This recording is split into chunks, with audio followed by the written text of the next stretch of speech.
शंकरं शंकराचार्यं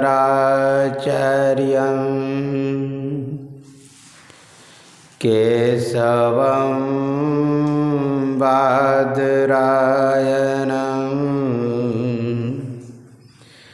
सूत्रभाष्कृतो वन्दे भगवन्तो पुनः पुनः ईश्वरो गुरुरात्मेति मूर्तिभेद विभागिनी व्योमवद्व्याप्तदेहाय दक्षिणामूर्तये नमः। दक्षिणामूर्तये नमः। श्री सद्गुरु महाराज की जय। हम लोगों को जय घोष पूर्ण समर्पण के साथ करना चाहिए। हमें पुकार में देर है, परमात्मा को आने में देर नहीं है। अगर दृढ़ विश्वास से पुकार करेंगे तो अवश्य आएंगे। लोगों को विश्वास तो होता है, जैसे गुरु महाराज के प्रति नित्य दिन ध्यान सत्संग करते हैं, विश्वास है, कहे हैं तो कर रहे हैं, लेकिन दृढ़ विश्वास नहीं है। मंत्र जाप मम दृढ़ विश्वासा, जप हो पुकार हो लेकिन दृढ़ विश्वास के साथ। जब ग्रहाण ने गजेंद्र का पैर पकड़ लिया तो जितने संगे संबंधी थे सभी छोड़ करके भाग गए। अंतिम में गजराज के मन में हो रहा था, मैं तो शक्तिशाली हूँ, सामर्थ्य वाला हूँ, ये जो ग्रह है इसे तो पकड़ के हम ऊपर खींच लेंगे। लेकिन जब खींच करके बाहर लाने लगे तब तक में ताकत खत्म हो गई। जानते हैं ताकत लगाते लगाते जब तक में, तब क्या हुआ, गरहा पकड़ के खींचने लगे। और जब गरहा पानी की ओर ले जाने लगे तो उसका बल और दुगुना हो जाता है पानी में। पूरा ताकत के साथ खींच करके पूरे अधिक पानी में लेके चला गया। जानते हैं लड़ते लड़ते तो लोग थकते भी हैं, बस थक गए, फिर हाथी खींच करके ऊपर की ओर ले आए। गरहा और गजेंद्र का युद्ध होते होते कई वर्ष बीत गया। अंतिम में गजेंद्र हार गया, पूरा शरीर डूबने लगा। तब दृढ़ विश्वास के साथ, जब कोई नहीं आता तो श्याम आता है, दुख के दिनों में वो बड़ा काम आता है।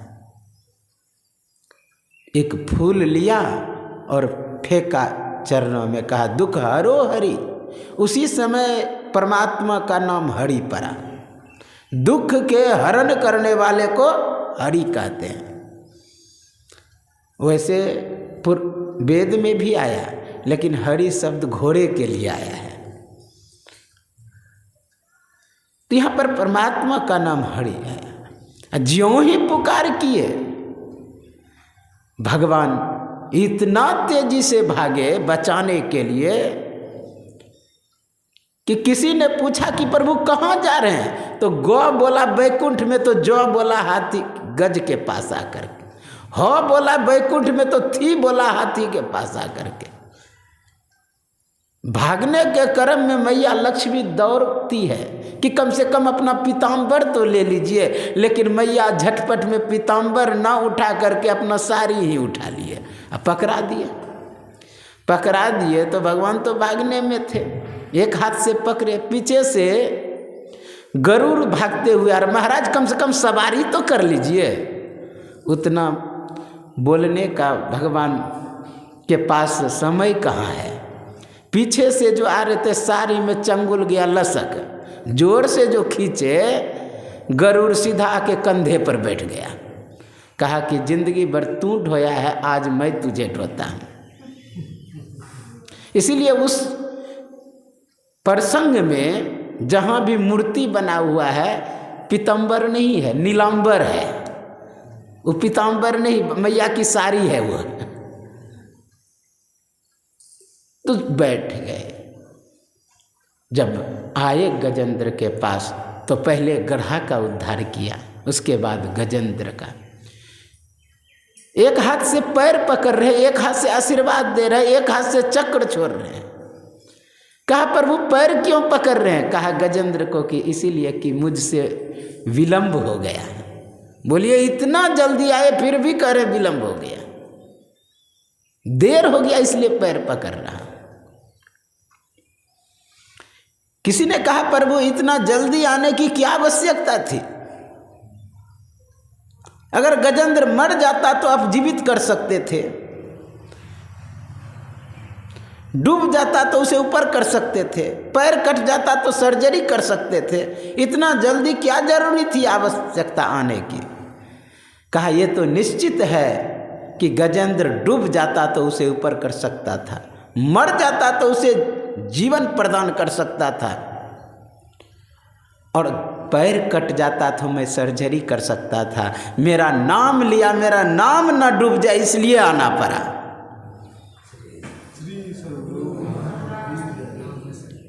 तो ये नाम में शक्ति है, इसलिए हम लोगों को चाहिए नाम आर्त होकर के पुकारा। सबरी ने पुकारी, ध्रुव ने पुकारा, प्रहलाद ने पुकारा। इसीलिए तो कहा निर्गुण ते यही भांति बरा, नाम प्रभाव अपार, कहो नाम बर राम ते निज विचार अनुसार। ब्रह्म राम ते नाम बरा, बरदायक बरदानी, रामचरित सतकोटि मह लिए महेश जी जाने। इसलिए नाम की महिमा अपार है, इसलिए पुकार करने में हम लोग पीछे ना हटें। जोर से जय घोष करें, बोलिए श्री सद्गुरु महाराज की जय। एक बार और हो जाए, श्री सद्गुरु महाराज की जय। सर्वत्र रूप में विराजमान आराध्य देव को कोटि सनमन, व्यक्त रूप में यत्र तत्र अन्यत्र विराजमान संतजन, विज्ञजन, सज्जन वृंदा, माता एवं धर्मशीला भक्तिमती बहनों के अंतस्थ विराजमान परमात्मा को मेरा नमन। अभी आप लोग रामचरितमानस सारस्वतिक तृतीय सोपान अरण्य कांड से पाठ श्रवण कर रहे थे। भक्ति के संबंध में, भक्ति कई तरह का लोग करते हैं। कोई मातृभक्ति करते हैं, कोई पितृभक्त होते हैं, कोई देशभक्त तो कोई गौभक्त। अनेक प्रकार के भक्त होते हैं।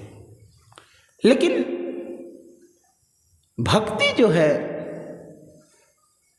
मात्र सीढ़ी को कहते हैं। सीढ़ी समझते हैं, जैसे छत पे चढ़ना है तो सीढ़ी की आवश्यकता होती है। सीढ़ी सर्वाधार नहीं होता है, लेकिन सर्वाधार तक पहुंचने में सहायक होता है, सहयोगी होता है, मित्र का काम करता है। ये भक्ति, भक्ति सर्वोपरि नहीं है, सर्वाधार नहीं है, लेकिन आधार जरूर है। एक भक्त होता है, भक्ति एक भगवंत।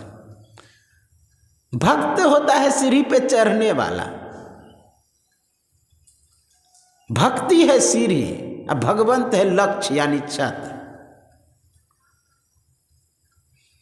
किसी को अगर भगवंत के पास जाना है तो उसे सीढ़ी का अनादर करके नहीं, सीढ़ी को सम्मान करते हुए चलना पड़ेगा, सीढ़ी को आदर देते हुए चलना पड़ेगा, सीढ़ी पर पांव रखते हुए चलना पड़ेगा, तभी हम भगवंत तक पहुंच सकते हैं। आप लोग सुने हैं ना, शिव अज सुख सनकादिक नारद, जय मुनि ब्रह्म विचार विशारद, सब कर मत खग नायक यह भजिए राम पद पंकज ने। श्रुति पुराण सद ग्रंथ कहाए, रघुपति भक्ति बिना सुख नहीं। अंतिम में कहते हैं कि बारी मथे घृत होई बरु, सिकता ते बरु तेल, अब बिनु हरि भजन न भव तरिए, यह सिद्धांत यपेल। जब तक भगवान की भक्ति नहीं करेंगे, अर्थात सीढ़ी पर नहीं चढ़ेंगे, सीढ़ी को सम्मान नहीं देंगे, सीढ़ी को आधार नहीं बनाएंगे, तो आप भगवंत तक नहीं पहुंच सकते। लोग पांव ही देना नहीं चाहते हैं, बढ़ाना ही नहीं चाहते हैं पांव। कहते मेरे ओर बढ़े तो, भगवान का कहना है कि मेरे ओर बढ़े तो लोग, मैं तो हाथ फैलाए हुए खड़ा हूं, बाह फैलाए हुए खड़ा हूं। अगर वो एक कदम आगे बढ़ाएंगे तो मैं 99 कदम बढ़ा करके उसे गोद में ले लूंगा, बढ़े तो सही। आप लोग सुने होंगे कि नारद बाबा ने भगवान से कहा, प्रभु इतना जीव दुखी हो रहा है, परेशान हो रहा है, दर्द से कराह रहा है, आप क्यों नहीं अपने पास बुला लेते हैं? कहा मैं तो बुलाने के लिए दिन रात चाह रहा हूं, उसके लिए समय मैं नहीं निश्चित किया हूं कि दिन में 12 बजे ही मुझसे मिलना है, दिन में 1 बजे ही मिलना है, समय निश्चित नहीं। यह भी नहीं कि दिन में ही मिलना है, रात भी मिल सकते हैं, दिन में भी मिल सकते हैं, 24 घंटे में किसी वक्त मिल सकते हैं। मेरे लिए खुला है, सबके लिए खुला। और यह भी नहीं है कि केवल ब्राह्मण मिल सकते हैं, केवल वैश्य या क्षत्रिय मिल सकते हैं, सभी मिल सकते हैं हमसे। यह नहीं कि केवल स्त्री या पुरुष या 4 वर्ण में कोई और, कोई भी हमसे मिल सकते। इसलिए तो भगवान ने कहा, जाति पाति कुल धर्म बराई, धन बल परिजन गुण चतुराई, भक्तिहीन नर सोहे कैसे, जल बिनु बारिद देखिए तैसे। कहते हैं जाति मैं नहीं देखता हूं, ना ही मैं गोरा देखता हूं, ना ही मैं काला देखता हूं, ना ही लंबा देखता हूं, ना ही नाटा देखता हूं, ना ही मोटा देखता हूं, ना ही पतला देखता हूं। पुरुष नपुंसक नारी व जीव चराचर कोय, सर्व भाव भज कपट तजी, मोहि परम प्रिय सोय। कहा पुरुष हो या नपुंसक, जीव चराचर, चलने वाला नहीं चलने वाला, जीव चराचर को सभी भावों को त्याग करके, क्या है, किसी के अंदर भाव होता है कि मुझे धन हो जाए, यह चाह नहीं हो। किसी के अंदर भाव हो जाए मेरी पुत्री का विवाह हो जाए, यह भी भाव नहीं हो। किसी के अंदर होता है मुझे धन हो जाए, यह भी भाव नहीं हो।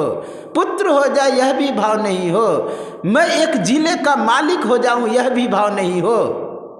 यानी कुछ भाव नहीं हो, और नहीं हो यह भी नहीं हो। समझ रहे बात? मैं एक जिला का मालिक नहीं बनूं, यह भी नहीं हो। मुझे पुत्र नहीं हो, यह भी नहीं हो। मैं करोड़पति नहीं हो, यह भी नहीं हो। कबीर साहब घोषणा करते हैं, भक्ति की मार्ग झीना रे, नहीं अचाह नहीं चाहना। अचाह भी नहीं हो कि नहीं हो, और चाहना भी नहीं हो कि हो ही। मुझे 100 रुपया हो यह नहीं इच्छा रखना है, अब मुझे नहीं हो यह भी इच्छा नहीं रखना है। इसीलिए कहा अनपेक्षा सुचिर दक्षा उदासीनो गतव्यता सर्वारंभ परित्यागी मदभक्ता सम्मम प्रिया। उदासीन रहना, अनपेक्षा इच्छा रहित हो जाना, इच्छा का ही त्याग कर देना। आप लोग एक शब्द सुने होंगे, जो परलोक यहाँ सुख चाहूं। लगता है ये शब्द थोड़ा गलत लग रहा है। चाहे यहाँ की चाहना हो कि स्वर्ग की चाहना, चाहना तो चाहना ही है। जो परलोक यहाँ सुख चाहूं, ये चाहना ही दुख का कारण है। यदि मूल रूप में देखा जाए तो चाहना दुख का कारण है। अच्छा मान लीजिए, क्या चाहना अगर हो कि मैं सोने के जेल में रहूं तो दुखदाई है कि नहीं? महा दुखदाई है। चाहना किसी भी चीज का क्यों ना हो, पुत्र हो जाए, पुत्री हो जाए, धन हो जाए, संपत्ति हो जाए, मैं पृथ्वी का मालिक हो जाऊं या स्वर्ग का आधिपत्य जमा लूं या वैकुंठ का मालिक हो जाऊं, ये कुछ भी चाहना है वह दुख का कारण है। इसलिए संतों ने कहा चाह गई चिंता मिटी मनमा बेपरवाह, जाको कछु न चाहिए ताका नाम सहंस। वही तो सहंसा है, अनपेक्षा, इच्छा रहित हो जाना। वह चाह क्या, वह चाह क्या है? किसी भी चीज की चाह। एक कहते हैं मिटा दो अपनी हस्ती को अगर तू मर्तबा चाहता है, दाना खाक में मिलकर गुले गुलजार होता है। विचार करिए यह शब्द क्या कह रहा है कि मिटा दो अपनी हस्ती को।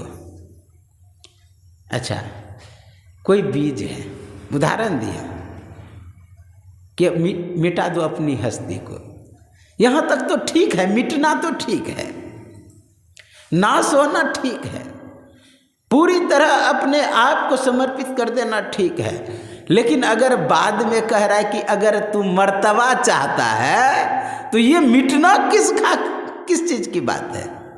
ये मिटना नहीं हुआ, तब चाह लगा हुआ है। अगर मुझे चाह है कि मैं नीचे बैठ रहा हूं, सभी मिल करके के ऊपर बैठे, तो ये क्या है? नीचे बैठना मतलब क्या रहा? कोई चरणों में इसलिए झुक रहे हैं कि मुझे उठा करके गले में लगाएंगे, तो ये पैर में झुकना क्या हुआ? एक जगह बोर्ड में लिखा हुआ था, अगर बड़े होना चाहते हो ना, नीचे होना सीखो। मैं बोला ये बोर्ड गलत है। कहा महाराज बड़ा होना तो नीचे तो होना ही पड़ेगा। मैं बोला बड़ा होने के लिए दूसरा प्रयत्न ये है, नीचा होना। ऊपर बैठने के लिए दूसरा ये सिस्टम है, हाँ, दूसरे को आकर्षित करना कि हमें ऊपर बैठावे। ये गलत बोर्ड लिखे हैं, थोड़ा हटाइए। यह भी नहीं चाहो कि मैं नीचे झुक रहा हूं और किस लिए झुक रहा हूं, यह नहीं चाहना हो। अगर यह चाहना है कि नीचे झुक रहा हूं मुझे ऊपर बैठावे, तो यह चाहना लगे, यह दुख का कारण है। दाना खाक में मिलकर, अगर दाना खाक किए और उस राख से अंकुरन पैदा हो जाए तो वह मिटना नहीं है। अगर वृक्ष बन जाए तो वह मिटना नहीं है, वह निर्बीज नहीं हुआ, वो तो सबीज हो गया। सब प्रकार के ज्ञानम सविकल्पम, जिसमें सभी ज्ञान हो, उसी को पतंजलि मुनि ने कहा सबीज, जिसमें अंकुरन हो, जिसमें वृक्ष बनने की संभावना हो, जिसमें फल लगने की संभावना हो, वह है सबीज। निर्बीज जिसमें अंकुरन समाप्त हो जाए, फल फूलन की शक्ति समाप्त हो जाए, उसका जो ऊर्जा है वह समाप्त हो जाए, वास्तविक मिटना हुआ। हम लोग ये चाहना का क्या क्या नहीं कर लेते हैं। मिटा दो अपनी हस्ती को अगर तुम मर्तबा चाहते, दाना खाक में मिलकर गुले गुलजार होता है। जो परलोक यहाँ सुख चाहूं। ये दोनों चाहना दुख का कारण है। इसलिए भक्ति में कोई चाह नहीं। भगवान का यही कहना है, पुरुष नपुंसक नारी व जीव चराचर कोय, सर्वभाव भज कपट तजी, मोहि परम प्रिय सोई। तो सबरी मैया के विषय में जो आपने सुना, उसकी जब जीव पूरी तरह निर्विकल्प हो गए, तब जाके भगवान दर्शन दिए हैं। निष्प्रकार के ज्ञानम निर्विकल्पम, सब प्रकार के ज्ञानम सभी, उसी को संप्रज्ञात और असंप्रज्ञात कहते हैं। एक बार जोर से जय घोष करेंगे, बोलिए श्री सद्गुरु महाराज की जय। तो सबरी को बताने के लिए नवधा भक्ति भगवान नहीं आए हैं, यानी नवधा भक्ति का जो फल है उसे बताने के लिए आए हुए हैं। यानी नवधा भक्ति में पूरी तरह प्रतिष्ठित है भगवान राम की जो सबरी है इस भक्ति। अपने मुखारविंद से भगवान कह रहे, नमः एकौ जिनके होई, नारी पुरुष चराचर कोई, असोई अतिशय प्रिय भामिनी मोरे, सकल प्रकार भक्ति दृढ़ तोरे। तुम में सब प्रकार की भक्ति दृढ़ है। तो सबरी के भक्ति के संबंध सबरी तो प्राप्त कर ली है, हम लोग नहीं भक्ति पर पांव रखते हैं। भगवान का कहना है, मैं तो हाथ फैलाया हूं, आवे तो कोई सही।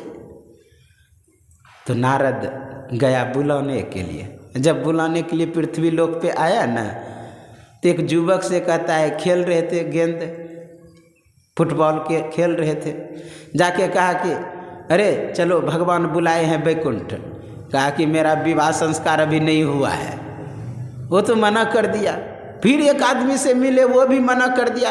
एक देखा कि टीका उका लगाया हुआ है, समझ गया कि ये भक्त है, ये तो चला ही जाएगा।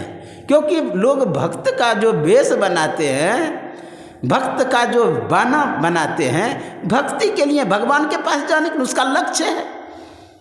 भक्ति निशेनी मुक्ति की, संत चढ़े सब धाय, जिन जिन मन आलस किया जन्म जन्म पछताए। भक्ति का लक्ष्य है मुक्ति, और यहाँ भगवान स्वयं बुला रहे हैं। तो कहा कि राम राम भाई, कहा कि राम राम। कहा देखिए भगवान वैकुंठ बुलाए हैं आपको, आप चले। कहा कि नहीं, मैं सोचता हूँ कि पुत्र का विवाह हो जाए, उसके बाद हम चले जाएंगे। कहा ठीक है, थोड़ा देर इंतजार कर लेते हैं। नारद बाबा चले गए इधर। कुछ दिन के पश्चात उसके पुत्र का विवाह हो गया। फिर नारद आए, कहा कि राम राम बाबा। कहा राम राम। कहा अब तो तुम्हारे पुत्र का विवाह हो गया, इसलिए वैकुंठ चला। कहा कि नहीं नहीं, सोच रहा हूँ कि पोते का मुख देख लो, उसके बाद मैं चला जाऊँगा। कुछ दिन के पश्चात पोते भी हो गए, मुख भी देख लिया, गोद में खिला भी लिया। कहा कि अब चलिए। कहा कि नहीं नहीं, सोचता हूँ कि मैं पुत्र को दौड़ते हुए देखूं। कहा ठीक है। अब दूसरे पर क्या शासन चलेगा नारद का? अरे भक्त हो तुम, अपने काम में मस्त हो, हम अपने काम में मस्त हैं। फिर नारद चले गए। कुछ दिन के बाद फिर आया कि अब तो बच्चे को दौड़ते हुए देख लिए, चलिए। कहा और कोई नहीं मिलता है क्या? यानी जाना ही नहीं चाहता है भगवान के पास। लोग बढ़े तो सही, एक भी प्रकार भक्ति में अगर पैर रख दिए, आगे बढ़ गए, तो भगवान का कहना तेसा महम समुद्धार्थ मृत्यु संसार सागरात भवामी नचिरात पार्थ मैया वेशिचेसम मय्ये व मन आधस्व मयि बुद्धि निवेश्य मय्ये व उत्तर्धुम न संशय। कहा मेरे में जो मन लगाता है, मेरे में बुद्धि लगाता है, मेरे में चित्त लगाता है, तो मैं उसे संसार सागर से पार कर देता हूँ। चले तो सही, लोग चलते ही नहीं हैं, बढ़े तो सही, केवल आलस में पड़े हुए हैं। जानते ऊपर मन से कहते हैं कि मैं भगवान का खोज, लेकिन अगर भगवान ले जाने के लिए आ जाए तो विशेष मन भागेगा पुत्र और पुत्री, धन संपत्ति की ओर। लोग जानते हैं कि सत्संग निज अंग भगवान को का है, लेकिन कितना आदमी अपने परिवार को छोड़ के सत्संग में आ जाते हैं, जबकि निज अंग भगवान का है, नहीं आते हैं। इतना ही सत्संगी है क्या? फिर भी नहीं आना चाहते। केवल पांव तो रखें, वह सीढ़ी है, आपका बनाया हुआ सीढ़ी नहीं है, वो परमात्मा का सीढ़ी है। भगवान जब कहते नमः एकहु जिनके होई, एक भी प्रकार के भक्ति है तो सोई अतिशय प्रिय बामनी मोरे। कहा एक भी प्रकार भक्ति है तो अतिशय प्रिय है। प्रिय एक होता है, एक अतिशय प्रिय है। विचार करिए, अतिशय प्रिय। तो एक भी प्रकार भक्ति में पांव तो रखा, वह सीढ़ी है, लिफ्ट है। सीढ़ी तो है लेकिन लिफ्ट वाला सीढ़ी है। हाँ, कोई जरूरत नहीं आपकी न वो सीढ़ी पर पांव रखे हैं। एक सीढ़ी पर पांव रख दें, स्टेशन पे गए होंगे, देखे होंगे। हाँ, अगर रखने में हिचक उचक करेंगे तो गिर जाएंगे, इसलिए बेहिचक उस पर आप पांव रख दें और आपको लक्ष्य तक पहुंचा देगी। ऊंचा महल अगमपुर जाहवा, संत समागम होए, जो कोई पहुंचे वही नगरिया आवागमन न होए। उस सीढ़ी पर से तो लौट के आ भी जाएंगे, लेकिन रुका हुआ सीढ़ी हो तो आप लौट करके आ जाएंगे। लेकिन अगर चलता हो नीचे से ऊपर की ओर तो आप जानते हैं पैर रखेंगे फिर नीचे गिरेंगे, नीचे उस पर रखेंगे जो उल्टा चल रहा है। आप प्रयास करेंगे एक दो सीढ़ी नीचे उतरने के, देखिए फिर वहीं पहुंचा देगा। मतलब वो परमात्मा के पास जब पहुंच जाता है तो उल्टा सीढ़ी है, इधर से तो जा सकते, उधर से आ ही नहीं सकते हैं। कही कथा सकल विलो की हरि, मुख हृदय पद पंकज धरे, तजी जोग पावक दे हरि पद लीन होई जा नहीं फिरे। ऊंची अटरिया लाल केवरिया निर्गुण सेज बिछी, पचरंगी झालर सुशोभय सुभय आज घर। इसलिए पांव तो रखें। जो नए नए होते हैं ना, स्टेशन कभी नहीं गया है, देहात गांव का है, उस सीढ़ी पर पांव रखता है, गिरता है। हाँ, उसी तरह भक्त जो नहीं होता है वैसा चालू पुर्जा वो पैर ही रखना नहीं चाहता है। पांव रखे तो सही। आप जानते हैं एक खरहा और कछवा की कहानी जो है। कछवा और खरहा में हार बाजी लगा कि कौन पहले नदी के किनारे पहुंचता है। तो खरहा ने सोचा कि मैं तो दौड़ कर तुरंत चल जाऊंगा, और कछवा तो धीरे धीरे चल। दौड़ के तो गया ठीक, बीच में आराम करने लगा, आलस में आ गया। और कछवा चलते रहा, लक्ष्य तक पहुंच गए। जिन जिन मन आलस किया जन्म जन्म पछताए। इसलिए पांव तो आगे बढ़ा। हम लोग इस चक्कर में नहीं रहे कि भक्ति श्रेष्ठ है, ये नीच है, ये ऐसा है, ये वैसा, इस सब चक्कर में नहीं पड़ा। सीधा गुरु महाराज जो युक्ति बताए हैं उसमें चलते बना, आगे की ओर पहुंचे। यह नहीं कि एक निर्गुण भक्ति श्रेष्ठ है या सगुण भक्ति श्रेष्ठ है, राम की भक्ति श्रेष्ठ है कि कृष्ण की भक्ति श्रेष्ठ है, शिव का भक्ति श्रेष्ठ है कि और किसी का श्रेष्ठ है। लोग इस चक्कर में विशेष रहते। एक बार महर्षि संत सेवी परमहंस जी महाराज से प्रश्न किया, हुजूर सनातन धर्म में पंच देवता है, पंच देवता में कौन श्रेष्ठ है, उसका नाम बता दे, मैं भक्ति करना चाहता हूँ। उनका जवाब हुआ, इष्टों में ना कोई कनिष्ठ होते हैं और ना ही श्रेष्ठ होते हैं, बल्कि सभी विशिष्ट होते हैं।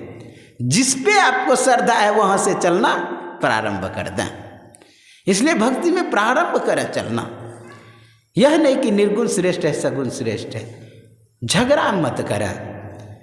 एक अंधे के पास एक हाथी लाया गया, अंधा एक नहीं चार था। चारों से कहा गया कि अच्छा बताओ हाथी कैसा है। तो किसी ने हाथी का पूंछ पकड़ा तो कहा हाथी डंडे के तरह है, और किसी अंधे ने हाथी का पेट पकड़ा तो उसके बातों का खंडन किया कि नहीं नहीं, मेरा अनुभव कह रहा है, मैं छू करके देखा हूं, हाथी डंडे के तरह नहीं होता है, वह तो कोठी के तरह होता है। फिर तीसरे ने हाथी का कान पकड़ा, कहा मेरा अनुभव तो कुछ और कह रहा है। कोई कह रहा है कि हाथी डंडे के तरह, कोई कह रहा है कोठी के तरह। मैं इसका खंडन करता हूं, ना ही हाथी डंडे के तरह है, ना ही कोठी के तरह है। हाथी तो सूप के तरह है। किसी ने हाथी का पैर पकड़ा, उसने भी खंडन किया तीनों का, कि ना ही हाथी डंडे के तरह है, ना ही कोठी के तरह, ना ही सूप के तरह, हाथी तो खंभे के तरह है। अब चारों लड़ने, चारों को अपना अनुभव है। अब कौन समझावे कि हाथी कैसा होता है?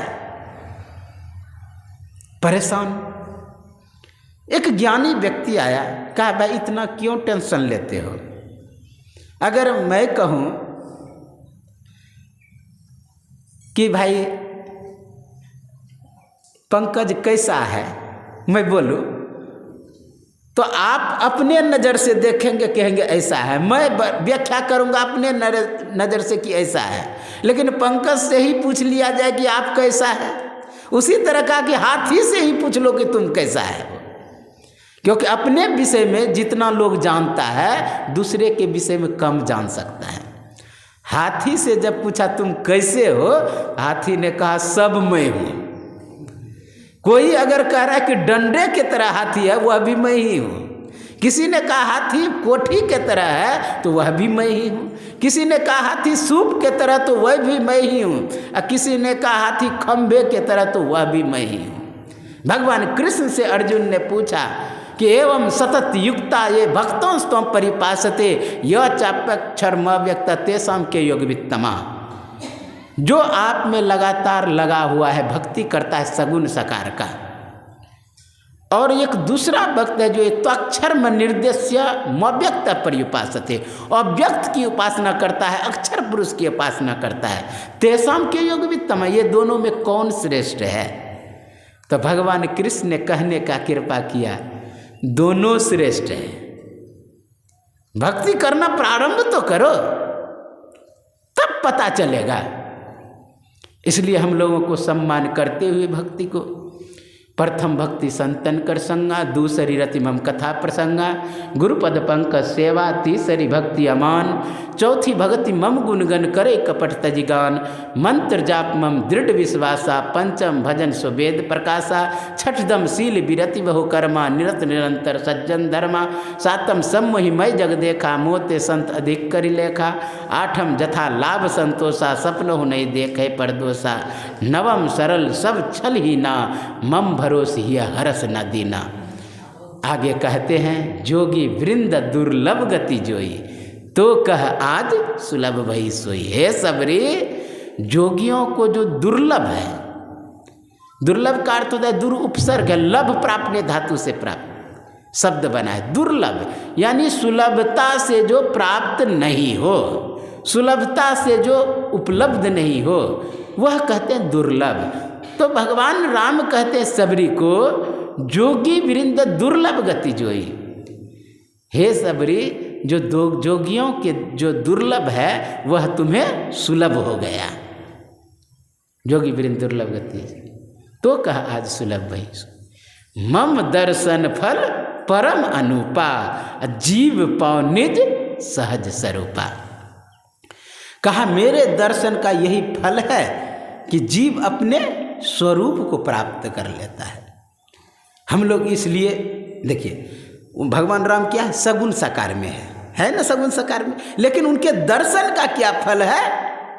जीव पाओ निज सहज स्वरूप, अपने स्वरूप को प्राप्त कर, यानी तदा स्वरूपे अवस्थानाम, अपने स्वरूप में प्रतिष्ठित। तो सगुण भक्ति से निर्गुण भक्ति आया कि नहीं आया? खुद का पता लगा कि नहीं? कर रहे हैं भक्ति राम का, लेकिन राम के दर्शन का फल है निज सहज स्वरूप। इसलिए हम लोगों को चाहिए अपनी स्वरूप का खोज करें, अपनी पहचान करें। लोग अपनी पहचान नहीं करते हैं, वर्णन अगर करते हैं, लोग पूछते हैं कि भाई तुम कौन हो, तो कहता है कि मैं मुखिया हूँ, हाँ, मैं विधायक हूँ, मैं मास्टर हूँ, मैं कलेक्टर हूँ, आदि आदि मैं को कहता है, लेकिन यह नहीं कहता है कि मैं निराकार हूँ। क्या कहा था अपने पुत्र से मदालसा, शुद्धोसी बुद्धोसी निरंजनोसी, संसार माया परवर्जित होती, तुम शुद्ध हो, तुम बुद्ध हो, तुम निरंजन हो। उसे तत्व त्वम असि, अहम ब्रह्म अस्मि अपना स्वरूप है। खुद का पता लगा लीजिए, खुदा का पता लग जाएगा, परमात्मा का पता लग जाएगा।